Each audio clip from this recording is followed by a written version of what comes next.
Hey, what's up, guys? This is Ebon here. Welcome back to another episode of playing Legendary Game of Heroes. So in today's episode, I wanted to go over the various different setups that you can do for the different bosses that are available in this particular event. So there are 5 different soups. They're all diamond bosses, and they all have different affinities.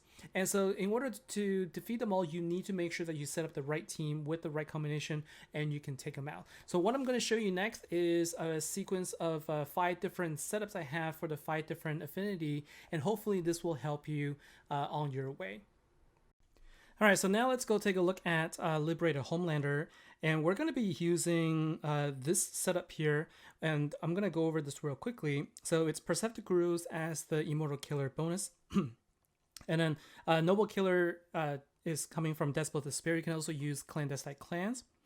Blitzkrieg Beast is going to be my main damage dealer as the Immortal Slayer card, and then I'm also using the High Performance Unit area as well as Golems to help me take him out. So we're going to use 3 keys to attack here.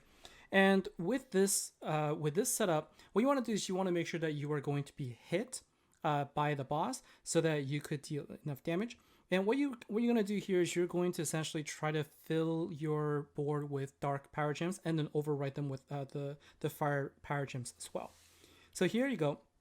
We're going to get hit here, but what we're going to do is we're going to wait one more turn because we want to wait until unit area can be activated, and we're going to do that in the next turn. So you always want to make sure in the Slayer event that you wait until you can be hit. It's every 2 turns. So I'm going to go ahead and activate here, and then I'm going to do a gem match here.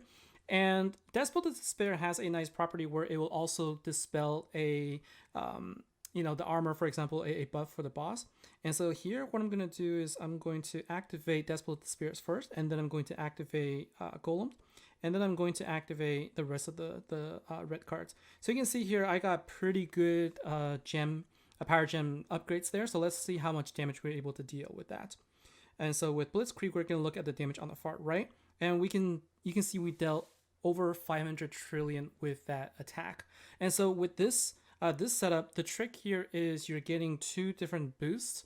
One with Perceptive Gurus, where every time you're attacked, it gives you a 1200% damage increase, attack increase, and then High Performance Unit Area also gives you another 2,500 attack boost as well. And by activating in the sequence I just showed you, you should be able to upgrade your power gems relatively easily. Do the match of that, and you can deal a really good damage against Homelander.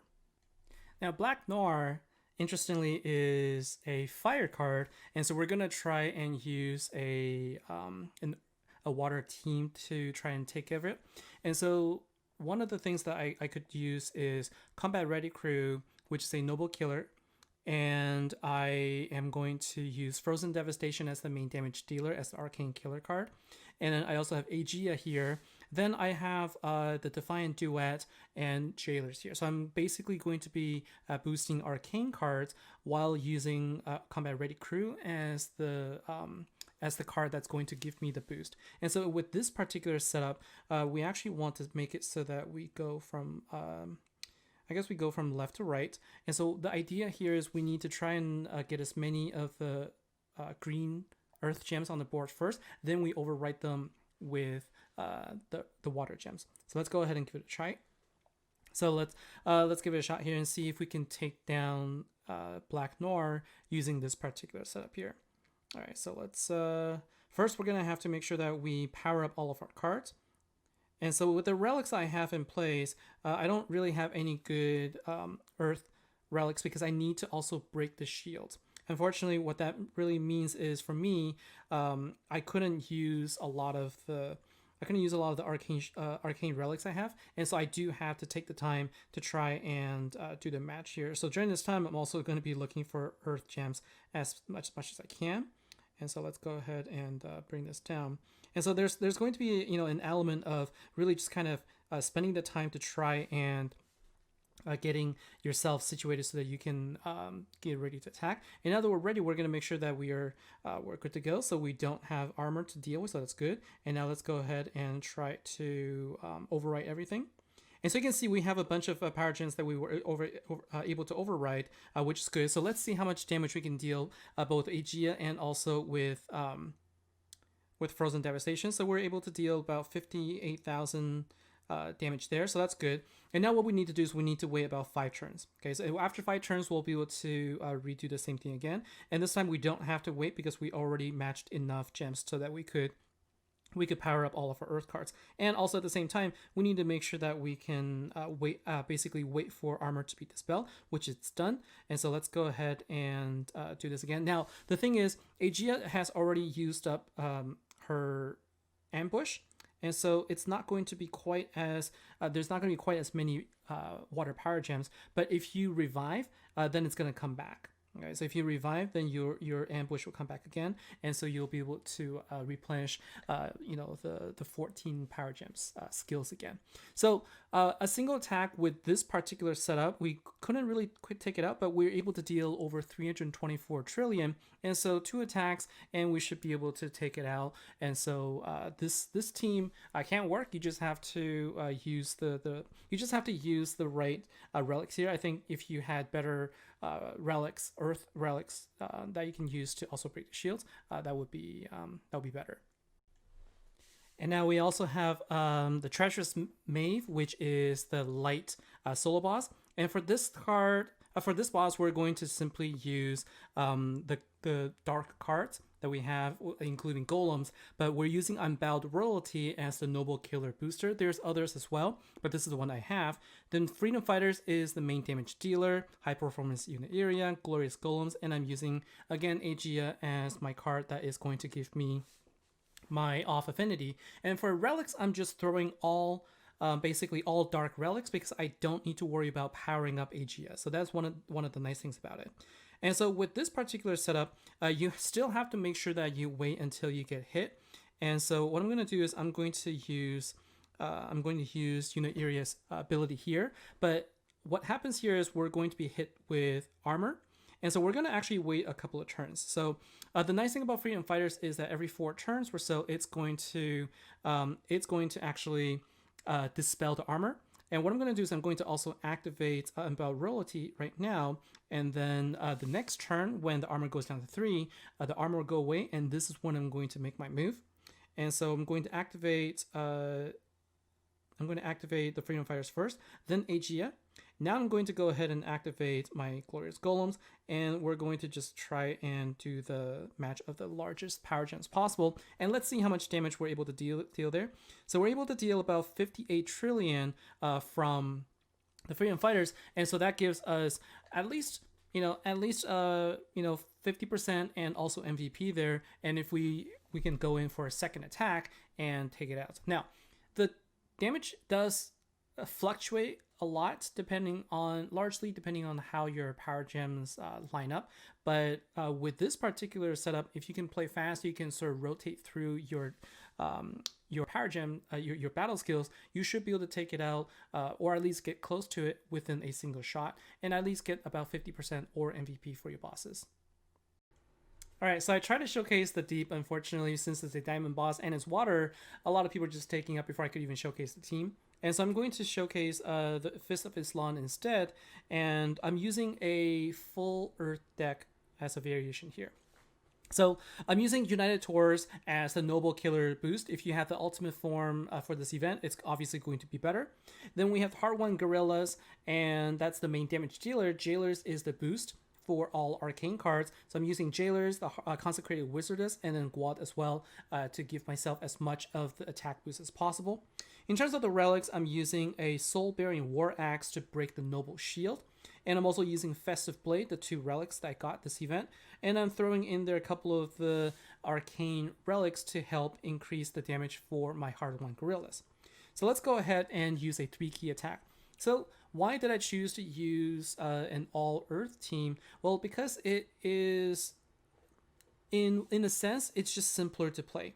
Because all I have to worry about is activating all of the cards at the same time. I don't have to worry about trying to get my cards to trying to get my off affinity power gen spawner to basically get the power battle skills ready to go, and sometimes that causes a lot of time, so it takes time. And now our first attack was 22 trillion, so I was able to deal over 100 trillion with a nuke there, right? So anyways, so back to what I was talking about here. In this particular case, I don't have to worry about matching any other colors. I just have to worry about you know, the number of turns that it's going to take before my jailers are going to be available, which is going to be 6 turns.